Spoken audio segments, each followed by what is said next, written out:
त्र्यंबकेश्वर येथे श्रीराम जन्मोत्सव सोहळा उत्साहात संपन्न. मर्यादा पुरुषोत्तम प्रभू श्रीरामचंद्राचा जन्मोत्सव सोहळा श्री क्षेत्र त्र्यंबकेश्वर येथे मोठ्या उत्साहात आणि भक्तिपूर्ण वातावरणात संपन्न करण्यात आला.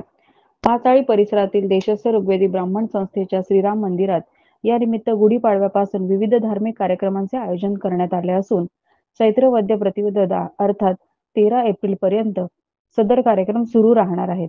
जन्मोत्सवानिमित्ताने मंदिर पानाफुलांनी सजवून आकर्षक विद्युत रोषणाई करण्यात आली होती. सकाळी ठीक 10 वाजता ह.ब.प. महेशबुवा काणे यांच्या जन्मोत्सवाच्या सुश्राव्य कीर्तनाचे आयोजन करण्यात आले होते. यावेळी भाविकांच्या गर्दीने मंदिर पूर्णपणे भरले होते, तर असंख्य भाविक मंदिराच्या बाहेरील मंडपात बसले होते. या दरम्यान पोलीस आयुक्त संदीप कर्णिक, लाचलुचपत प्रतिबंधक विभागाच्या अधीक्षक शर्मिला वालावलकर, आशुतोष महाजन, अनंत चांडसीकर, तीर्थराज घैसास, देवीदास बोराटे, जमुनाजी ठक्कर आदी मान्यवरांचा सत्कार करण्यात आला.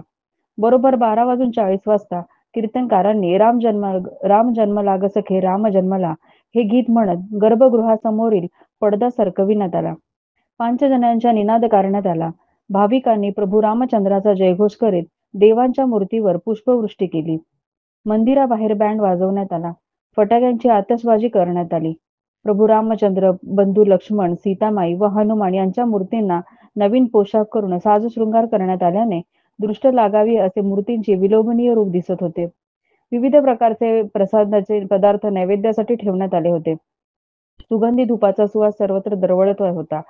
त्यामुळे वातावरणात चैतन्याने भरलेला भास होत होता. यानंतर पानाफुलांनी सजविलेल्या पाळण्यात प्रभू रामचंद्रांची मूर्ती ठेवण्यात आली.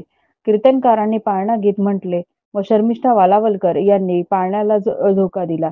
पाळण्यातून प्रभू रामचंद्रांची मूर्ती बाहेर काढल्यानंतर असंख्य मातांनी आपल्या तांदुळांना पाळण्यात ठेवले.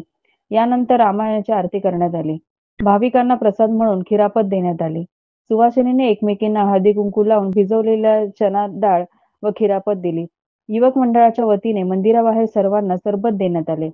यावेळी दर्शनासाठी भाविकांनी मोठी गर्दी केली होती.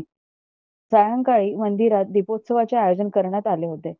दिव्यांच्या उजेडात मंदिराचे सौंदर्य अजून खुलून दिसत होते. चंद्रमा पंडित, कबीर न्यूज नेटवर्क, त्र्यंबकेश्वर.